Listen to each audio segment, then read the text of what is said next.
Assalamualaikum warahmatullahi wabarakatuh. Saya Windika Ayuna, NPM 2008 Blok Neuroscience and Lokomotor. Di sini saya akan membawakan materi yang berjudul Sistem Saraf Manusia. Nah, ada beberapa poin yang akan saya paparkan pada kesempatan kali ini. Yang pertama, kita mulai dari pengertian dan fungsi dari sistem saraf.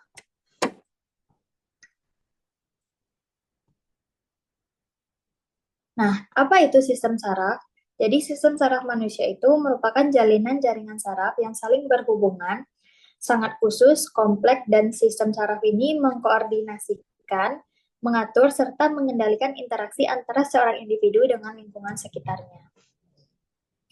Sistem saraf ini dia tersusun dari jutaan serabut sel saraf yang sering kita sebut dengan neuron yang berkumpul membentuk satu berkas atau disebut dengan vaskulum. Jadi, neuron merupakan komponen utama dalam sistem saraf. Adapun fungsi dari sistem saraf itu sendiri, yang pertama untuk memelihara fungsi tubuh, kemudian mengatur kegiatan di dalam tubuh, kemudian menerima rangsangan eksternal dan internal, kemudian mengolah rangsangan yang diterima dan merespon rangsangan yang diterima. Nah, poin yang kedua, kita membahas tentang struktur sel saraf. Jadi, sel saraf atau neuron, dia tuh merupakan gabungan dari neuron-neuron membentuk suatu jaringan untuk mengantarkan impuls. Nah, komponen-komponen utama pada sel saraf ini ada beberapa. Yang pertama tuh ada badan sel saraf, kemudian ada dendrit, kemudian ada akson. Nah, badan sel saraf ini dia merupakan bagian yang paling besar dari sel saraf. Badan sel ini dia berfungsi untuk menerima rangsangan dari dendrit, kemudian meneruskannya ke akson. Pada badan sel ini, dia terdapat inti sel, kemudian ada sitoplasma, mitokondria, sentrosom, badan Golgi, dan lisosom. Kemudian yang kedua, dendrit. Dendrit ini merupakan serabut sel saraf pendek yang bercabang yang fungsinya untuk menerima dan meneruskan rangsangan ke badan sel. Kemudian ada akson. Akson ini sering juga disebut dengan neurit. Neurit merupakan serabut sel saraf panjang penjuluran dari sitoplasma dari badan sel. Di dalam neurit terdapat benang-benang halus yang disebut dengan neurofibril. Neurofibril sendiri dia dibungkus oleh beberapa lapis selaput mielin yang mengandung banyak lemak. Fungsinya itu untuk mempercepat jalannya rangsangan. Selaput myelin sendiri, dia dibungkus oleh sel-sel Schwann yang membentuk suatu jaringan. Yang fungsinya itu untuk menyediakan makanan bagi neurit dan membantu pembentukan dari neurit itu sendiri. Kemudian poin yang ketiga, di sini kita akan menjelaskan tentang jenis sel saraf. Jadi berdasarkan fungsinya, sel saraf itu dia terbagi atas 3. Yang pertama itu ada sel saraf eferen atau disebut juga dengan sel saraf sensorik. Yang mana eferen ini berfungsi menghantarkan rangsangan dari reseptor ke sumsum tulang belakang. Kemudian sel saraf yang kedua ada eferen atau disebut juga dengan sel saraf motorik. Sel saraf motorik ini dia berfungsi menghantarkan impuls motorik dari susunan saraf pusat ke efektor. Dan yang ketiga ada anterneuron. Anterneuron ini dia penghubung antara sel saraf yang satu dengan yang lainnya. Kemudian poin yang keempat, susunan sel saraf. Nah, seperti yang kita ketahui, sistem saraf ini dia terbagi atas 2. Ada sistem saraf pusat dan sistem saraf tepi. Pertama, kita akan belajar tentang sistem saraf pusat. Jadi, sistem saraf pusat itu dia terdiri lagi atas 2. Ada yang terdiri atas otak dan medula spinalis. Nah, yang pertama otak. Otak itu dia terletak di dalam rongga tengkorak yang beratnya kurang lebih 1/50 dari berat badan. Kemudian, bagian utama dari otak ini dia ada otak besar atau disebut dengan cerebrum, kemudian ada otak kecil disebut dengan cerebellum dan batang otak. Nah, Cerebrum ini dia berfungsi untuk mengatur semua aktivitas mental yang berkaitan dengan inteligasi, memori, kesadaran, dan pertimbangan. Otak besar ini terletak pada bagian depan, yang terdiri atas 3 lobus. Yang pertama ada lobus occipital sebagai pusat penglihatan, kemudian lobus temporal sebagai pusat pendengaran, dan lobus parietal sebagai pusat pengaturan kulit dan otot terhadap panas, dingin, sentuhan, dan tekanan. Kemudian ada cerebellum. Cerebellum ini otak kecil terletak di bagian belakang otak besar. Otak kecil yang terdiri atas 2 lapisan, yaitu lapisan luarnya berwarna abu-abu dan lapisan dalamnya itu berwarna putih. Otak kecil ini dia memiliki fungsi sebagai pengatur keseimbangan tubuh dan mengkoordinasikan kerja dari otot. Kemudian ada mesencephalon.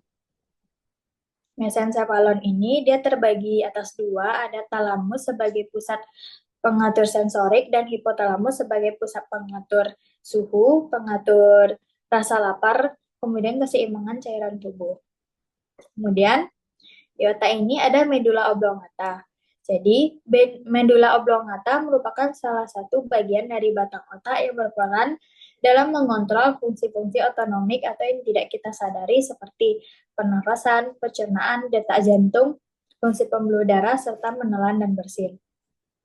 Kemudian, otak ini dia dilindungi oleh tulang tengkorak dan lapisan jaringan ikat yang disebut dengan meninges. Nah, lapisan meninges ini dia terdiri atas 3 lapis. Yang pertama itu ada durameter, kemudian ada arachnoid, dan piameter.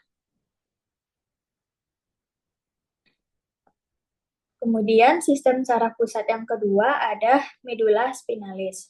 Medula spinalis itu dia berbentuk silinder, berongga, dan agak pipih, yang panjangnya sekitar 42 cm. Yang fungsinya menghubungkan impuls dari otak ke otak. Kemudian memungkinkan jalan terpendek pada gerak refleks. Nah, pada gambar potongan dari medula spinalis secara transversal, jadi di dalam tulangnya itu terdapat gray matter dan white matter. Nah, gray matter itu terletak di bagian tengah yang dikelilingi oleh white matter. Kemudian di dalam sumsum tulang juga terdapat akar dorsal yang mengandung neuron sensorik dan akar ventral yang mengandung neuron motorik. Kemudian sistem saraf yang kedua yaitu sistem saraf tepi. Nah, sistem saraf tepi ini dia terbagi lagi atas 2, sistem saraf somatik atau disebut dengan gerak sadar, kemudian sistem saraf otonom yang tidak sadar. Nah, kita akan membahas tentang saraf somatis terlebih dahulu. Jadi saraf somatik itu dia juga terbagi atas 2, ada saraf kranial dan saraf spinal. Nah, kalau untuk yang saraf kranial, dia terdiri dari 12 pasang, yaitu yang mana pembagiannya 3 pasang saraf sensorik, 5 pasang saraf motorik, 4 pasang saraf gabungan. Contoh dari saraf kranial ini ada nervus olfactorius, nervus opticus, nervus oculamator, dan lain-lain. Kemudian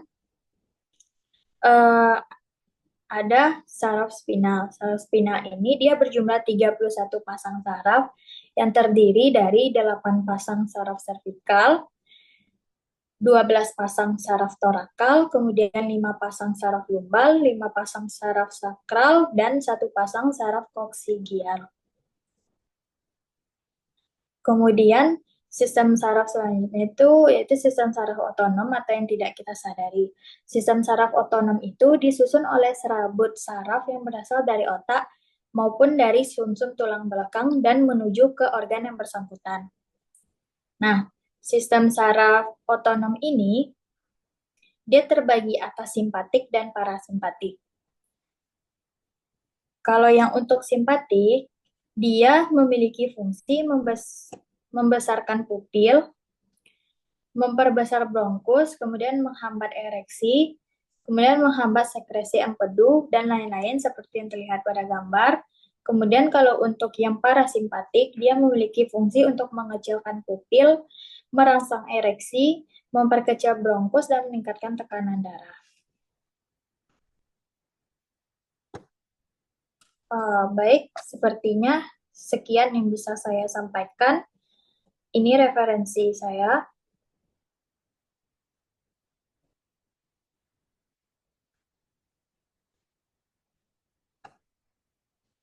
Sekian, Assalamualaikum warahmatullahi wabarakatuh.